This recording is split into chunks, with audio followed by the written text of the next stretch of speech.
भूमौ स्खलितपादानां भूमिरेवावलम्बनम् त्वयि जातापराधानां त्वमेव शरणं शिवे।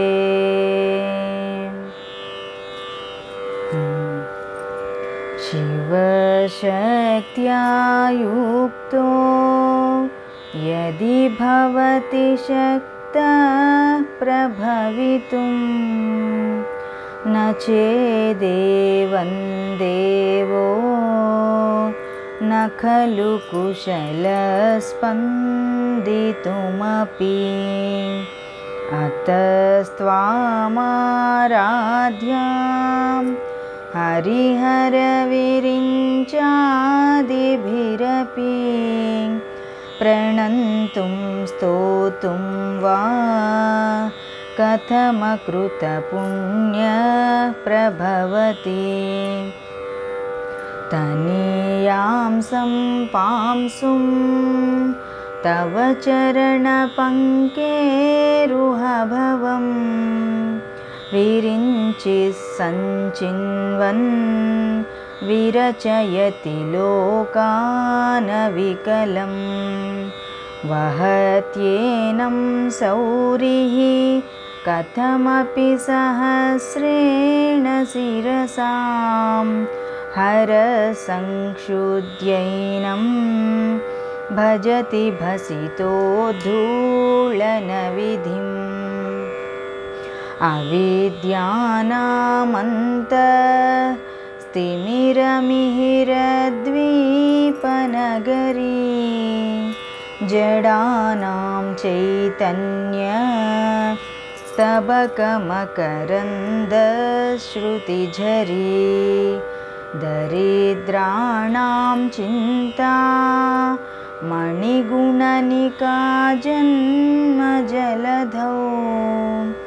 निमग्नानां दंष्ट्रा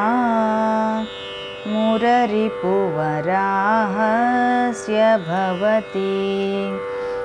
त्वदन्यः पाणिभ्याम् अभयवरदो दैवतगणः त्वमेका नैवासि प्रकटितवराभीत्यभिनया। भयात्रातुं दातुं फलमपि च वाञ्छासमधिकं शरण्ये लोकानां तव हि चरणावेव निपुणौ। हरिस्त्वामाराध्य प्रणतजनसौभाग्यजननीं पुरानारी भूत्वा पुररिपुमपि क्षोभमनयत्। स्मरोऽपि त्वां नत्वा रतिनयनलेह्येन वपुषा मुनीनामप्यन्त प्रभवति हि मोहाय महताम्। धनुः पौष्पं मौर्वी मधुकरमयी पञ्चविशिखा वसन्तः सामन्तो मलयमरुदायो धनरथ तथाप्येकः सर्वं हिमगिरिसुते कामपि कृपाम् अपाङ्गते लब्ध्वा जगदिदमनङ्गो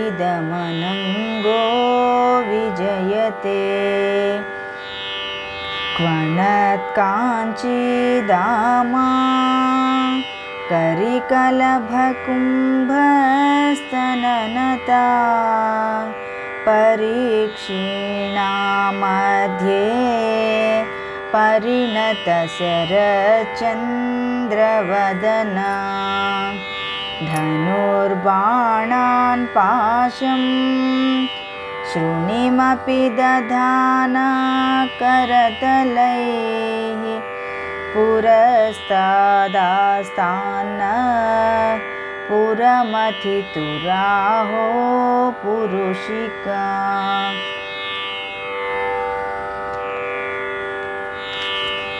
सुधा सिन्धोर्मध्ये सुरविटपि वाटी परिवृते मणिद्वीपे नीपो पवनवति चिन्तामणिगृहे शिवाकारे मञ्चे परमशिवपर्यङ्कनिलयां भजन्ति त्वां धन्या कतिचन चिदानन्दलहरीं महीमूलाधारे कमपि मणिपुरे हुतवहं स्थितं स्वाधिष्ठाने हृदि मरुतमाकाशमुपरि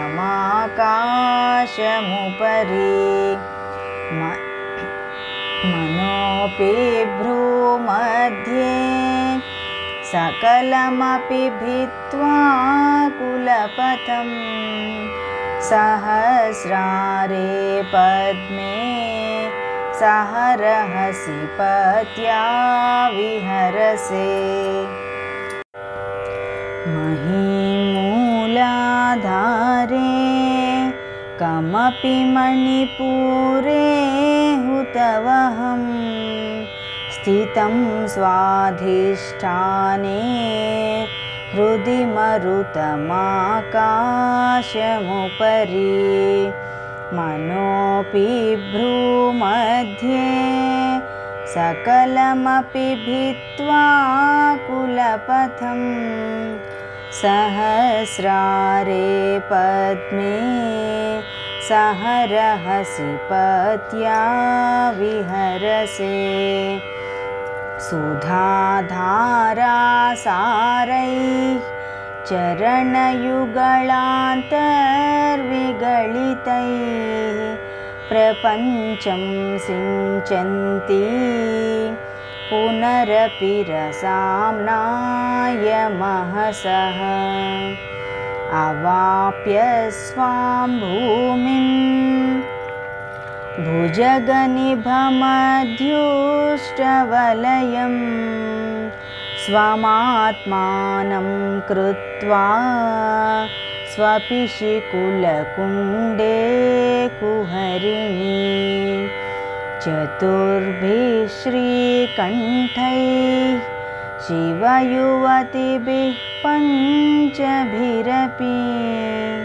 प्रभिन्नाभिः शम्भोर्नवभिरपि मूलप्रकृतिभिः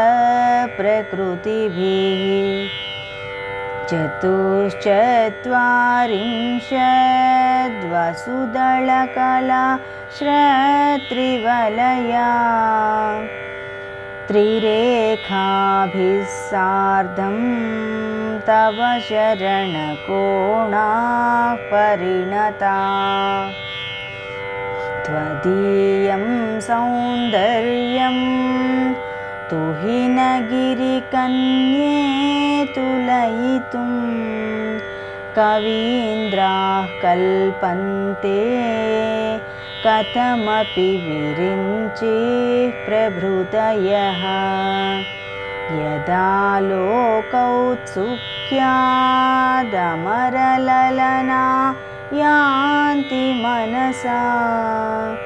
तपोभिर्दुष्प्रापामपि गिरिश सायुज्यपदवीं नरं वर्षीयांसं नयनविरसं नर्मसुजडं तवापाङ्गालोके पतितमनुधावन्ति सतसः गलद्वेणी बन्धा कुचकलसविस्रस्तसिचया हठात्त्रुट्यत्काञ्च्यो विगलितदुकूला युवतयः क्षितौ षट्पञ्चाशद्विसमधिकपञ्चाशदुदके हुतासे द्वाषष्टिश्चतुरधिकपञ्चाशदनिले दिवे द्विंशत्त्रिंशन्मनसि च चतुष्षष्टिरिति ये मयूखास्तेषामप्युपरि तव पादाम्बुजयुगम् शरज्योत्स्नासुद्धां शशियुतजटाजूटमकुटां वरत्रासत्राण स्फटिकघुटिकापुस्तककरां सकृन्नत्वा नत्वा कथमिव सतां सन्निदधते मधुक्षीरद्राक्षा मधुरिमधुरीणा फणितयः कवीन्द्राणां चेत कमलवनबालातपरुचिं भजन्ते ये सन्तः कतिचिदरुणामेव भवतीं विरिञ्चिप्रेयस्यास्तरुणतरशृङ्गारलहरी गभीराभिवाग्भिर्विदधति सतां रञ्जनममी सवित्रीभिर्वाचां शिशिमणिशिलाभङ्गरुचिभिः वसिन्याद्याभिस्त्वां सह जननि सञ्चिन्तयति यः सकर्ता काव्यानां भवति महतां भङ्गिरुचिभिः वचोभिर्वाग्देवी वदनकमलामोदमधुरैः तनोच्छायाभिस्ते तरुणतरणि श्रीसरणिभिः दिवं सर्वामुर्वीम् अरुणिमनिमग्नां स्मरति यः भवन्त्यस्यत्रस्य त्वनहरिण शालीननयना सहोर्वस्यावस्या कति कति न गीर्वाणगणिका मुखं बिन्दुं कृत्वा कुचयुगमधस्तस्य तदधो हारार्धं ध्यायेद्यो हरमहिषिते मन्मथकलां ससद्य संक्षोभं नयति वनितायित्यतिलघु त्रिलोकीमप्यासु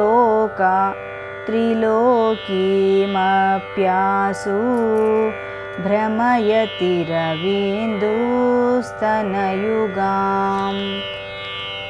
किरन्तीमङ्गेभ्यः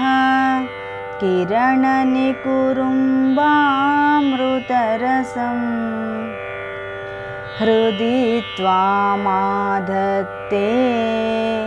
हिमकरशिलामूर्तिमिव यः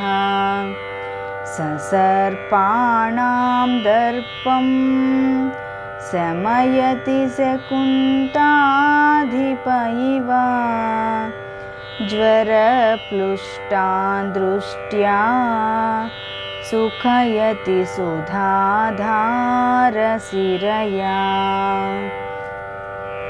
तटिल्लेखा तन्वीं तपनशशिवैश्वानरमयीं निषण्णां षण्णामप्युपरि कमलानां तव कलां महापद्माटव्यां मुदितमलमायेन मनसा महान्तः पश्यन्तो दधति परमाह्लादलहरीं भवानि त्वं दासे मयि वितरदृष्टिं सकरुणाम् इति स्तोतुं वाञ्छन् कथयति भवानी त्वमिति यः तदैव त्वं तस्मै दिशसि निजसायुज्यपदवीं मुकुन्द ब्रह्मेन्द्र स्फुटमकुटनीराजितपदां त्वया हृत्वा वामं वपुरपरितृप्तेन मनसा शरीरार्धं शम्भोरपरमपि शङ्के हृतमभूत् यदेतत्त्वद्रूपं सकलमरुणाभं त्रिनयनं कुचाभ्यामानम्रं कुटिलशशिचूडालमकुटं जगत्सूते धाता हरिरवतिरुद्रः क्षपयते तिरस्कुर्वन्येतत् स्वमपि वपुरीशस्तिरयति सदा पूर्वः सर्वं तदिदमनुगृह्णाति च शिव तवाज्ञामालम्ब्य क्षणचलितयोर्भूलतिकयोः त्रयाणां देवानां त्रिगुणजनितानां तव शिवे भवेत् पूजा तव चरणयोर्या विरचिता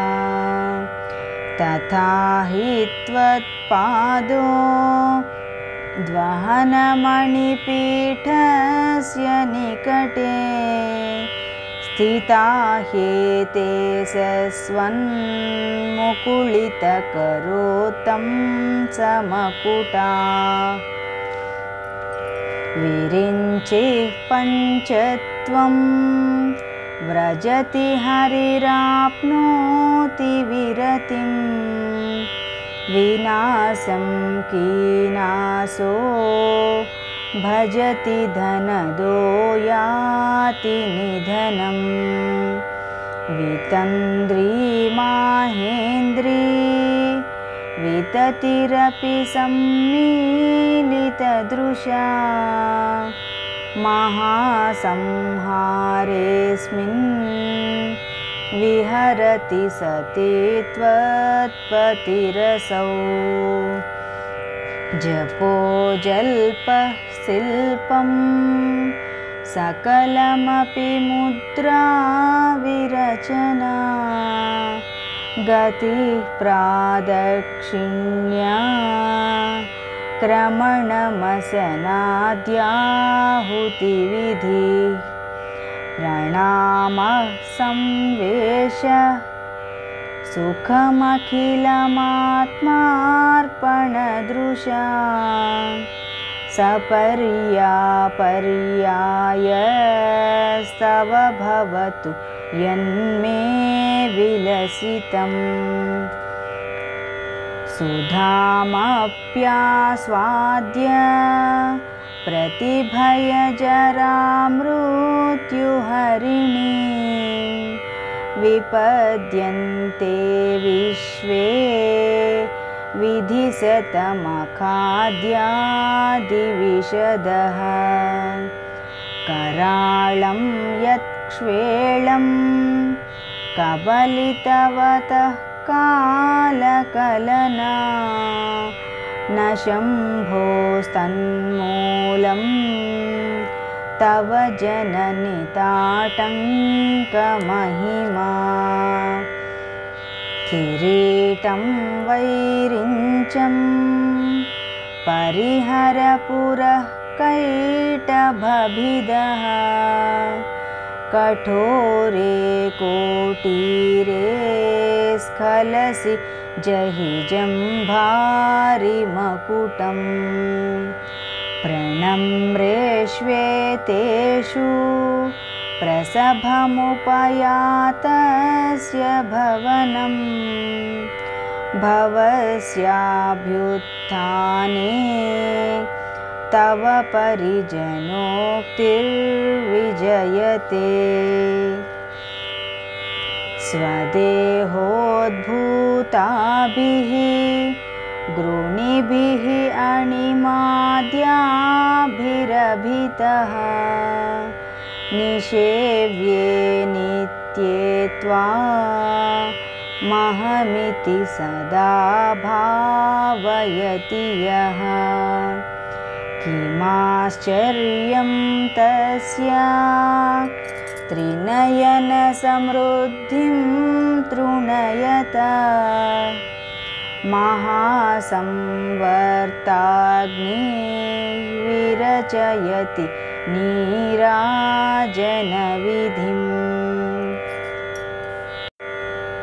चतुष्षष्ट्या तन्त्रैः सकलमतिसन्धाय भुवनं स्थितः तत्तत्सिद्धिप्रसवरपरतन्त्रैः पशुपतिः पुनस्त्वन्निर्बन्धात् अखिलपुरुषार्थैकघटना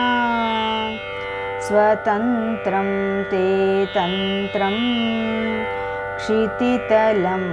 अवातीतरदिदम् शिवशक्तिः कामः क्षितिरधरविसितकिरण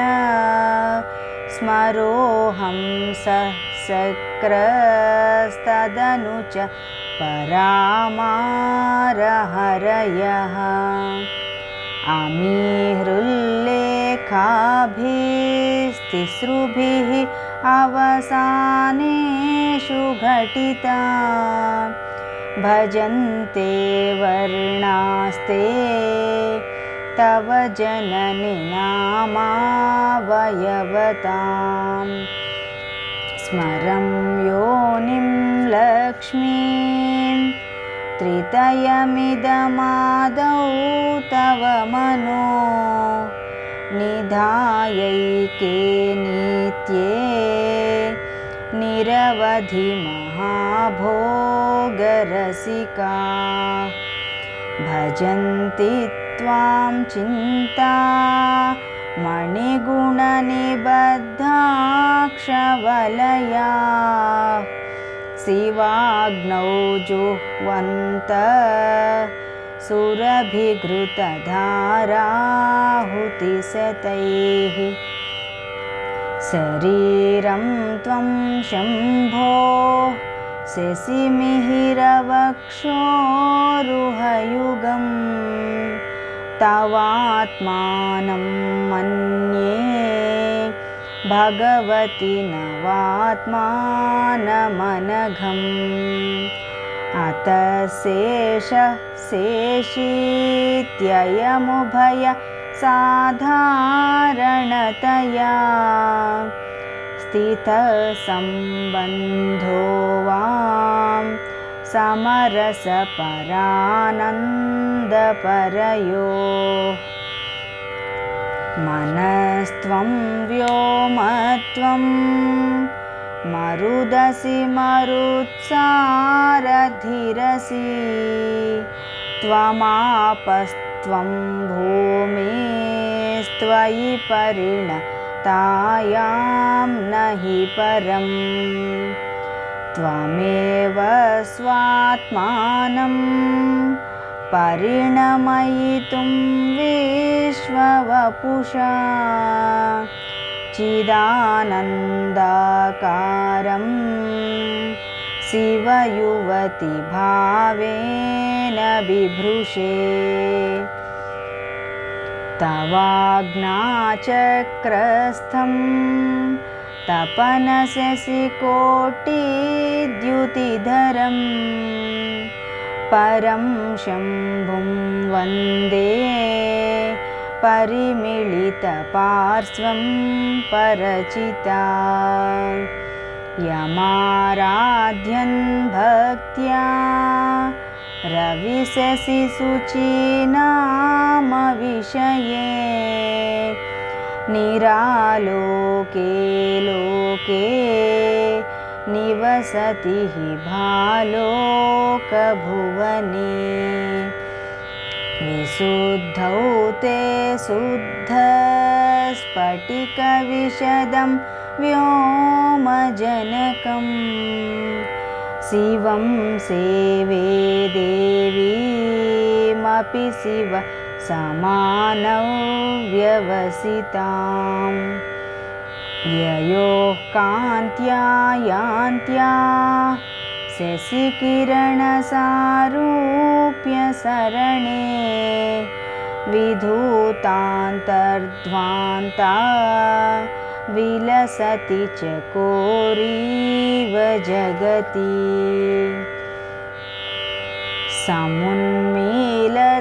समुन्मीलत्संवित् कमलमकरन्दैकरसिकं भजेऽहं सद्वन्द्वं किमपि महतां मानसचरम्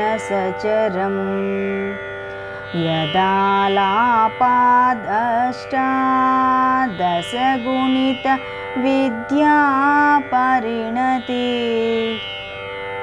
यदा दत्ते दोषाद्गुणमखिलमभ्यपयैव तव स्वाधिष्ठाने हुतवहमधिष्ठाय निरतं तमीडे संवर्तं जननि महतीं तां च समयां यदा लोके लोकान् दहति महति क्रोधकलिते दयार्द्राया दृष्टिः शिशिरमुपचारं रचयति तटित्वन्तं शक्त्या तिमिरपरिपन्थी स्फुरणया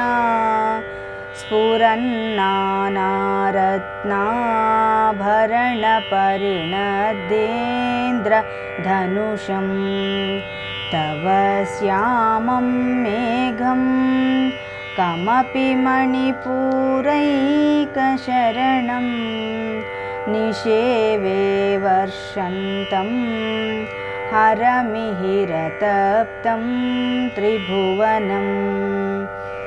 तवाधारे मूले सहसमययालास्य परया नवात्मानं मन्ये नवरसमहाताण्डवनटं उभाभ्यामेताभ्याम्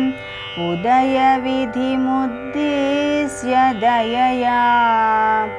सनाथाभ्यां जङ्गे जनकजननीमुज्जगदिदम् गतैर्माणिक्यत्वं गगनमणिभिः सान्द्रघटितं किरीटं ते हैमं हिमगिरिसुते कीर्तयति यः सनीडेयच्छायाच्चूरणसबलं चन्द्रशकलं धनुःसौनासीरं किमित न निबध्नाति धिषणाम्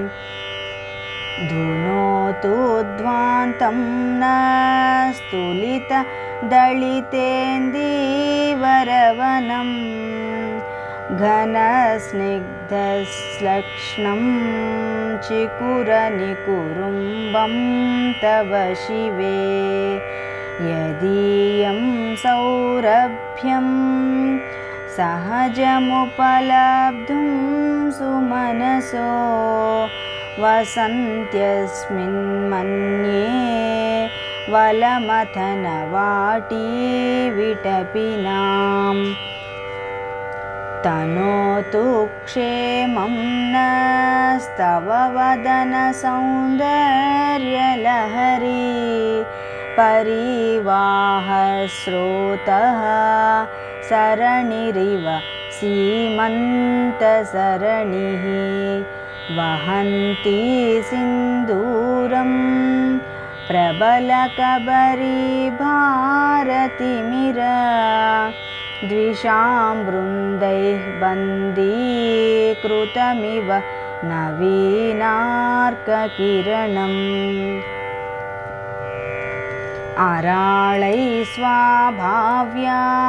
दलिकलभसस्रीभिरलकैः परीतं ते वक्त्रं परिहसति पङ्केरुहरुचिं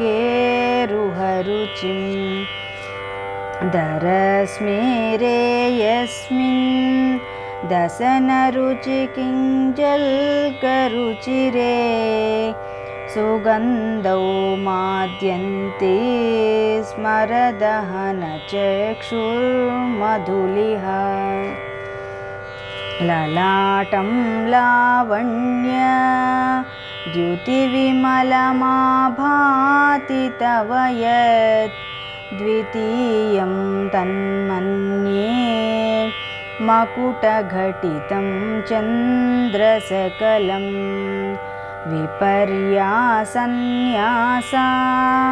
दुभयमपि सम्भूय च मिध सुधालेपस्यूतिः परिणमतिराकाहिमकरः भ्रुवौ भुग्ने किञ्चित् भुवनभयभङ्गव्यसनिनी त्वदीये नेत्राभ्यां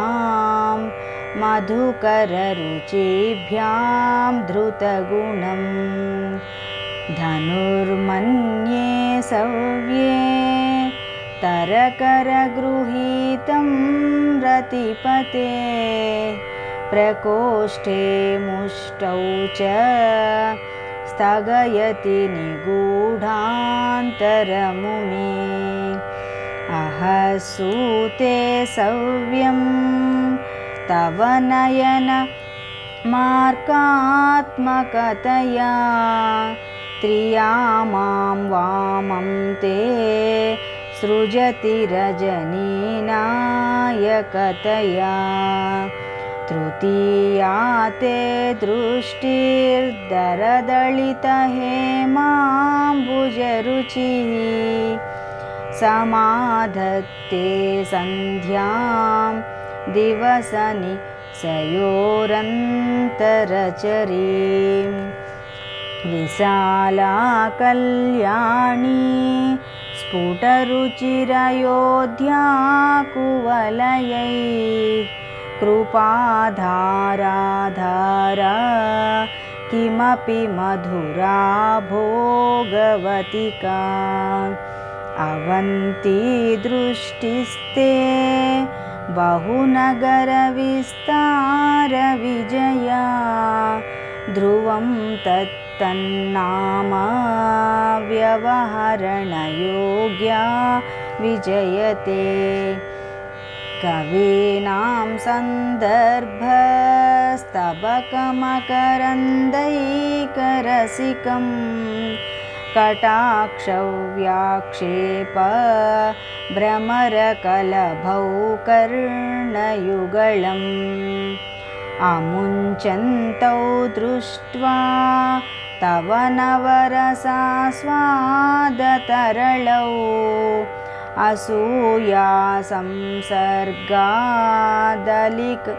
असूयासंसर्गादलिकनयं किञ्चिन्दरुणम्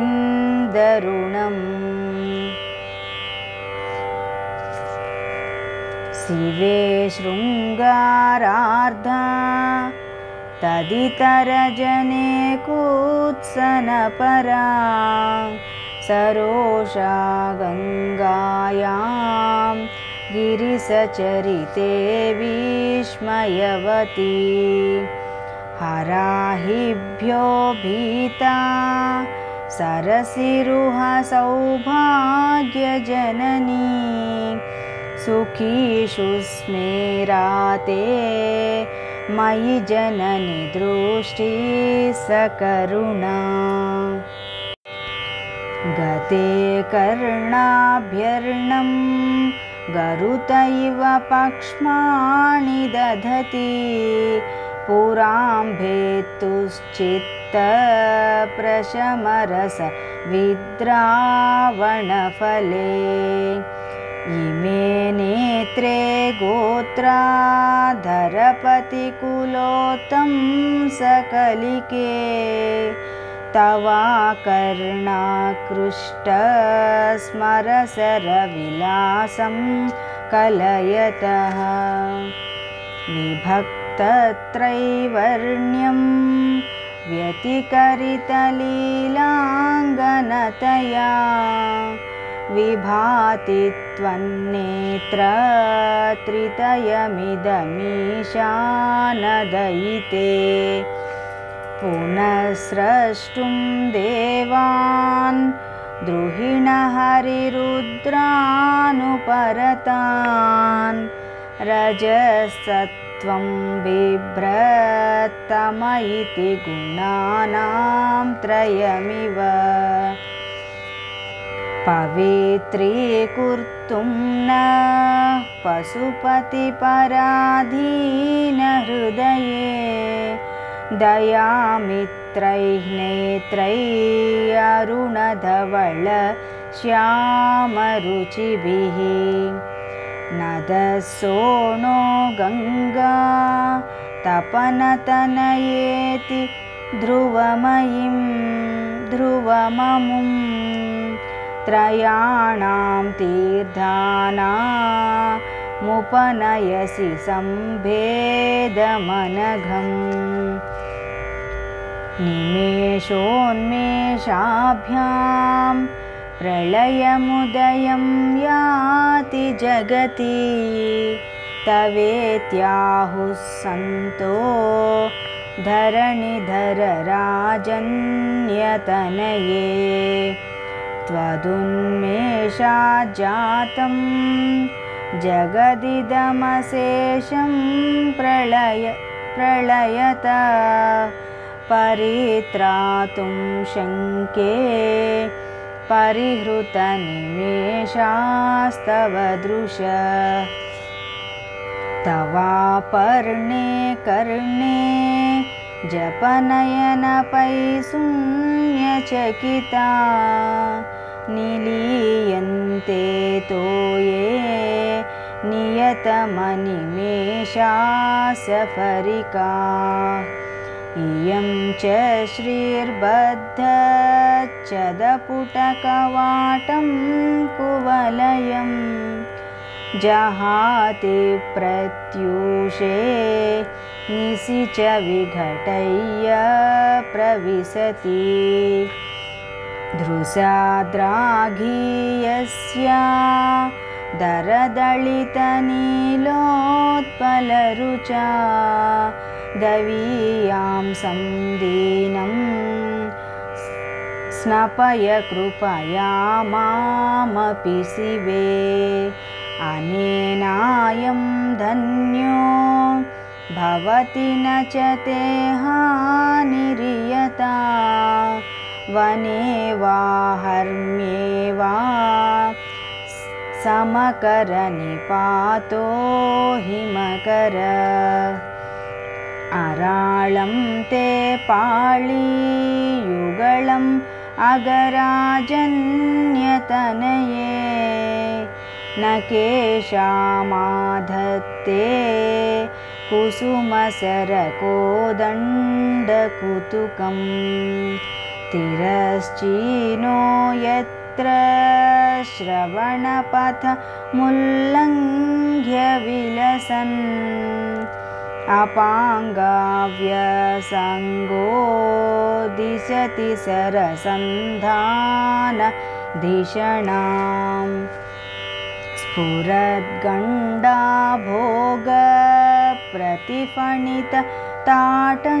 स्फुरद्गण्डाभोगप्रतिफणितताटङ्कयुगळं चतुश्चक्रं मन्ये तव मुखमिदं मन्मथरथम् यमारुह्य द्रुह्यत्यवनिरथम् अर्केन्दुचरणं महावीरो मार प्रमथपतये सज्जितवते सरस्वत्या सूक्तिरमृतलहरी कौशलहरी पिबन्त्याः सर्वाणि श्रवणचुळुकाभ्यामविरळम् चमत्कारश्लाघा चलितशिरसः कुण्डलगणो झणत्कारैस्तारैः प्रतिवचनमाचष्ट इव ते असौ नासावंशस्तुहिनगिरिवंशध्वजपटी त्वदीयो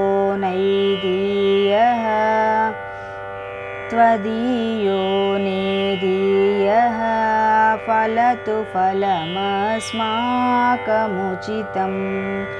वहत्यन्तर्मुक्ता शिशिरकरनिःश्वासगलितं समृद्ध्यायत्तासां बहिरपि च मुक्ता प्रकृत्या रक्तायास्तव सुदति दन्तच्छदरुचे प्रवक्ष्ये सादृश्यं जनयतु फलं विद्रुमलता न बिम्बं तद्बिम्ब प्रतिफलनरागादरुणितं तुलामध्यारोढुं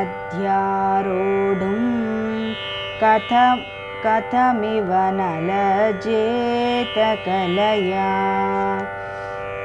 स्मितज्योत्स्नाजालं तव वदनचन्द्रस्य पिबतां चकोराणामासीदतिरस तया चञ्चुजडिमा अतस्ते सीतांशोरमृतलहरीम् आम्लरुचयः पिबन्ति स्वच्छन्दं निशि निशि भृशं काङ्गिकथया अविश्रान्तं पत्युर्गुणगणकथा म्रेडजनपा जपापुष्पच्छाया तव जननि जिह्वा जयति सा यदग्रासीनाया स्फटिकदृशदच्छविमयी सरस्वत्या मूर्तिः परिणमति माणिक्यवपुषा रणे जित्वा दैत्यानपहृतशिरस्त्रैः कवचिभिः निवृत्तैः चण्डांश त्रिपुरहर निर्माल्यविमुखैः विशाखेन्द्रोपेन्द्रैः शशिविशद कर्पूरसकला विलीयन्ते मातस्तव वदन ताम्बूलकबला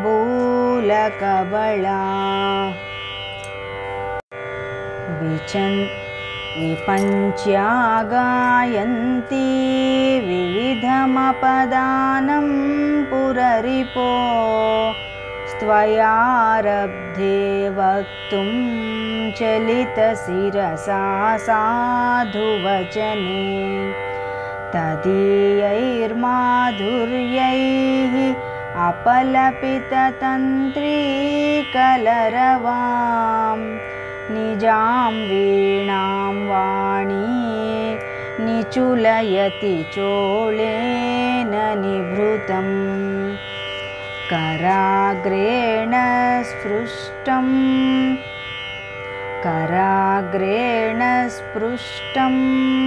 तुहिनगिरिणा वत्सलतया गिरिसेनोदस्तं मुहुरधरपानाकुलतया करग्राह्यं शम्भोर्मुखमुकुरवृन्तं गिरिसुते कथं कारं ब्रूमस्तव चुबुकमौपम्यरहितम् भुजाश्लेषान्नित्यं पुरदमयुतुः कण्टकवती तव ग्रीवाधत्ते मुखकमलनाळ श्रियमियं स्वतः श्वेता काला गुरुबहुलजम्बालमलिना मृणालीलालित्यं वहति यदधोहारलतिका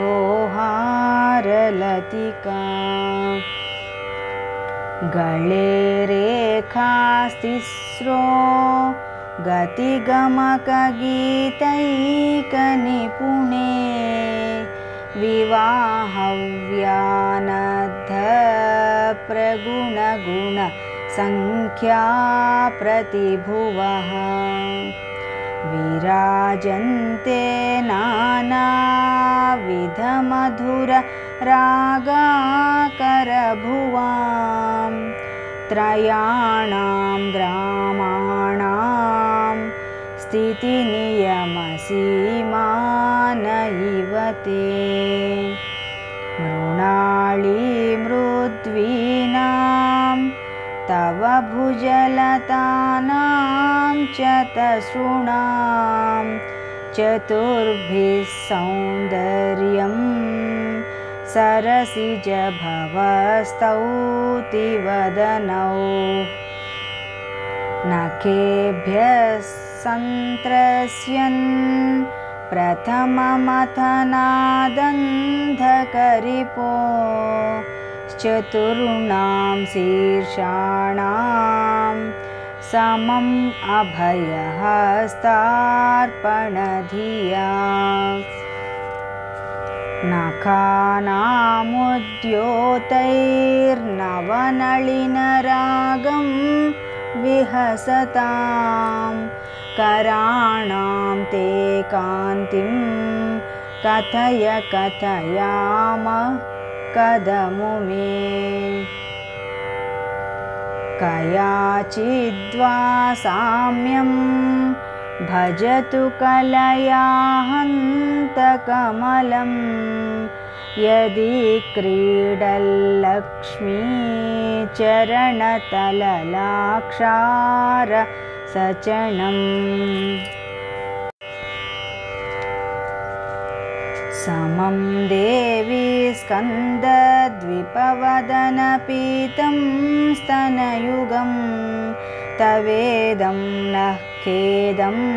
हरतु सततं प्रस्नुतमुखं यदालोक्याशङ्काकुलितहृदयो हासजनकः स्वकुम्भौ हेरम्बः परिमृशति हस्तेन झटिति अमूते वक्षोजावमृतरसमाणिक्यकुतुपौ न सन्देहस्पन्दो नगपतिपताके मनसि नः पिबन्तौ तौ यस्माद् अविदितवधूसङ्गरसिकौ कुमारावद्यापि द्विरदवदनक्रौञ्चदळनौ वहत्युम्बस्तम्भे रमदनुजकुम्भप्रकृतिभिः समारब्धां मुक्ता मणिभिरमलां हारलतिकां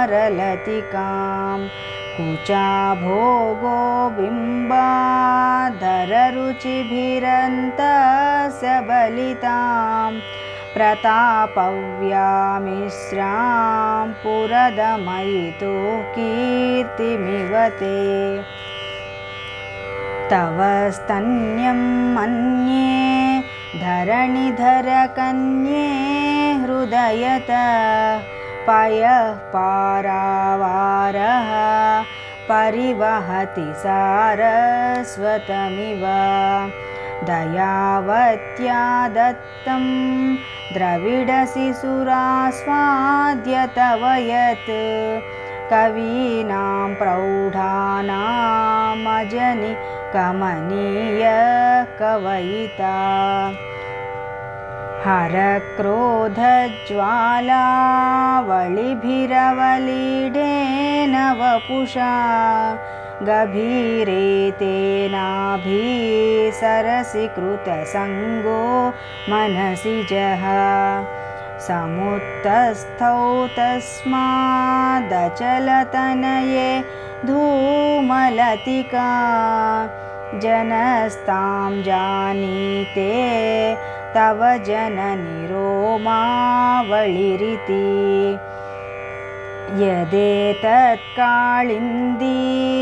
तनुतरतरङ्गाकृति शिवे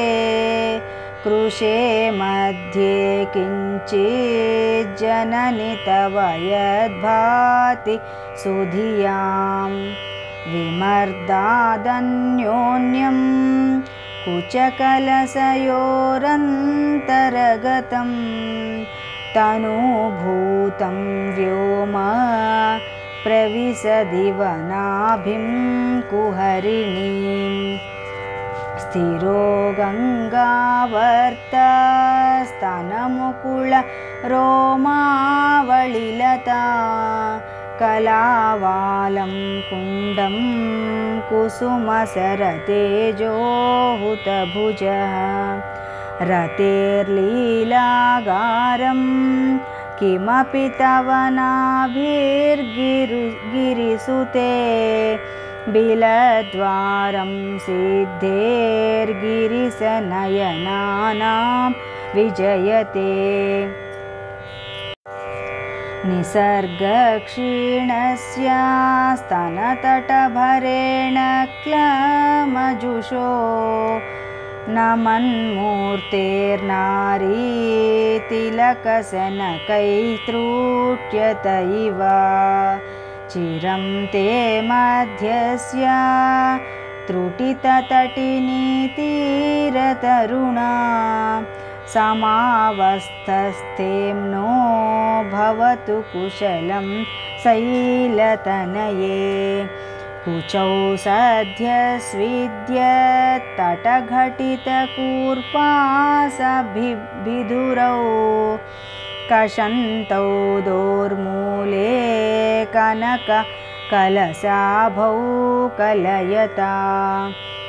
तव त्रातुं भङ्गादलमिति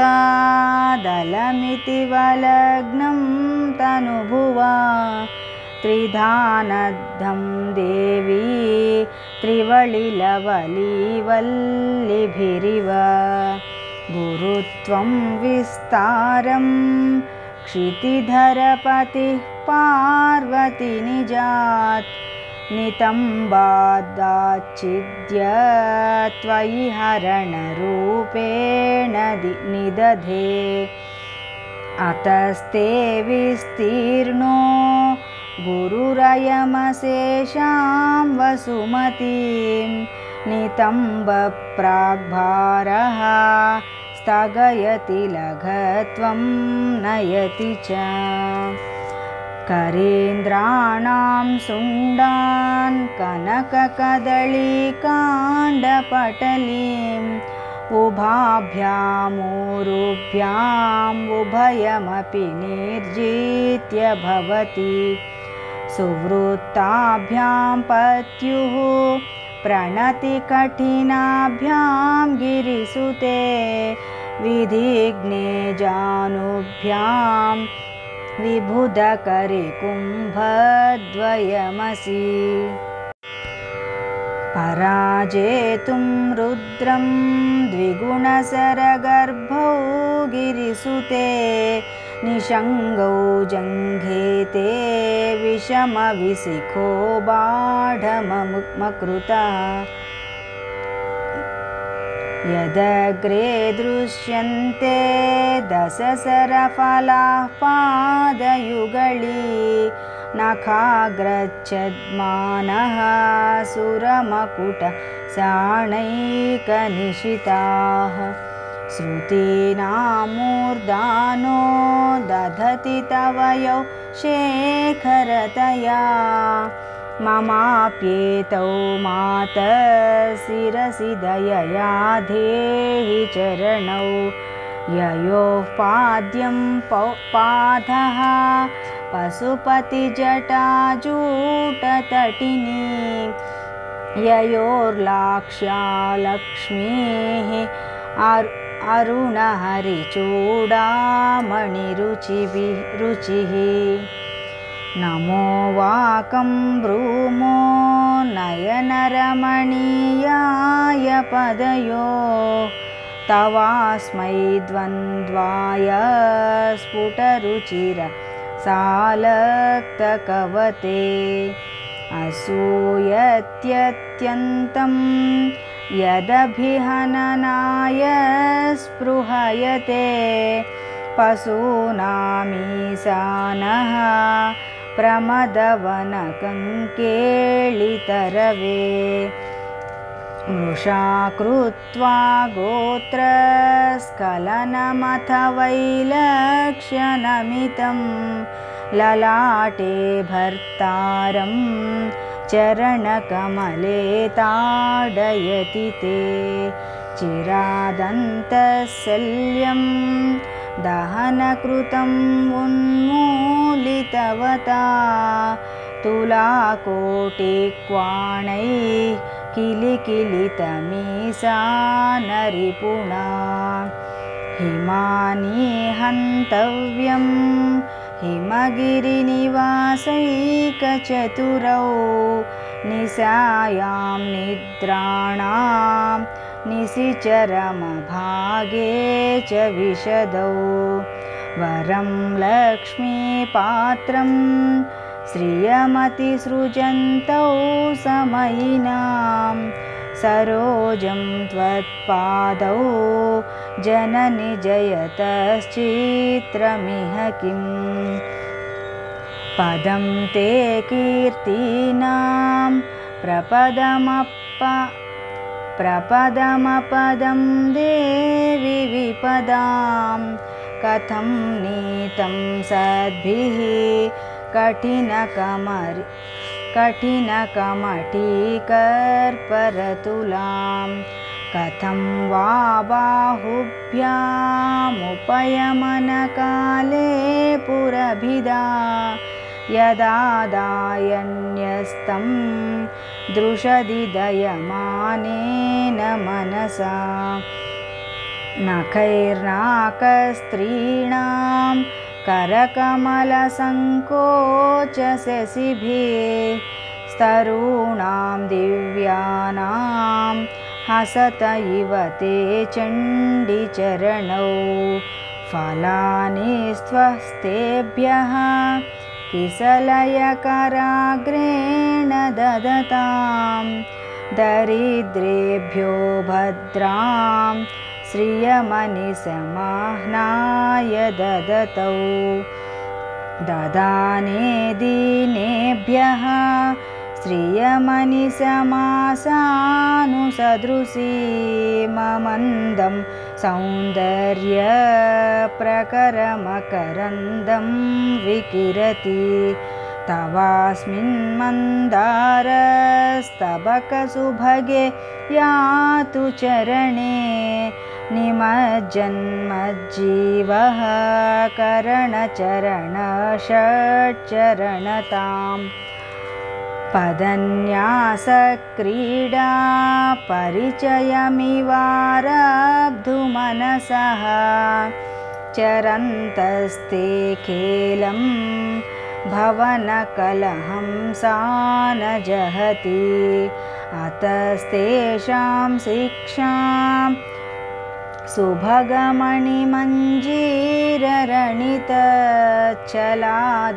सुभगमणिमञ्जीररणितच्छलादाचक्षाणं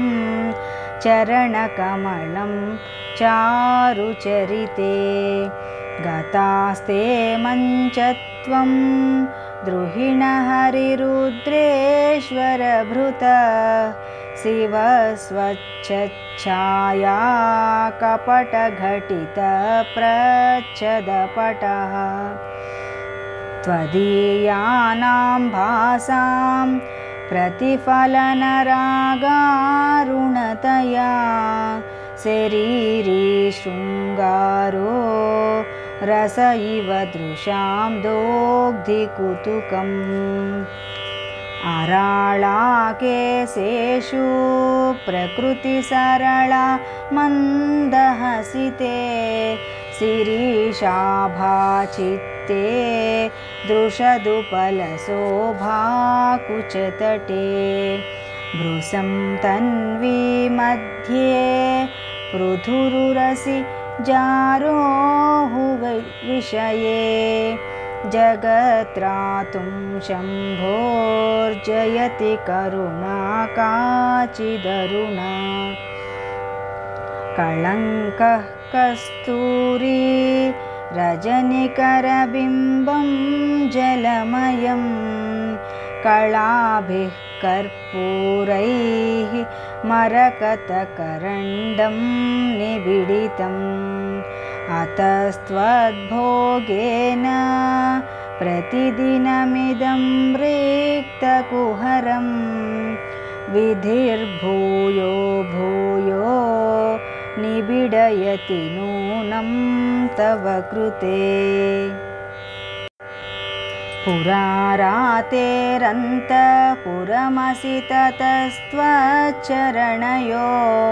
सपर्यामर्यादा तरलकरणानामसुलभा तथा ह्येते नीता शतमखमुखा सिद्धिमतुलां तव द्वारोपान्तस्थितिभिः अणिमाद्याभिरमराः कळत्रं वैधात्रं कति कति भजन्ते न कवयः श्रियो देव्याः को वा न भवति पतिकैरपि धनैः महादेवं हित्वा तव सति सती नाम चरमे कुचाभ्यामासङ्गः कुरवकतरोरप्यसुलभः गिरामाहुर्देवीं द्रुहिणगृहिणी मागमविदो हरेः पत्नीं पद्मां हरसहचरीमद्रितनयां तुरीया कापि त्वं दुरधिगमने सीममहिमा महामाया विश्वं भ्रमयसि परब्रह्ममहिषी कदा काले मातः कथय कलितालक्तकरसं पिबेयं विद्यार्थी तव चरणनिर्णेज न जलं प्रकृत्या मूकानामपि च कविताकारणतया कदा धत्ते वाणी मुखकमलताम्बूलरसतां सरस्वत्या लक्ष्म्या विधिहरिसपत्नो विहरते रतेः पातिव्रत्यं शिथिलयति रम्येण वपुषा चिरं जीवन्नेव क्षपितपशुपास्य व्यतिकरः परानन्दाभिक्यं रसयति रसं त्वद्भजनवान् प्रदीपज्वालाभिः दिवसकरनीराजनविधिः सुधासूतेश्चन्द्रो फलजललवैः अर्घ्यरचना स्वकीयैरम्भोभिः सलिलनिधिसौहीत्यकरणं त्वदीयाभिर्वाग्भिस्तव जननि वाचां स्तुतिरियम्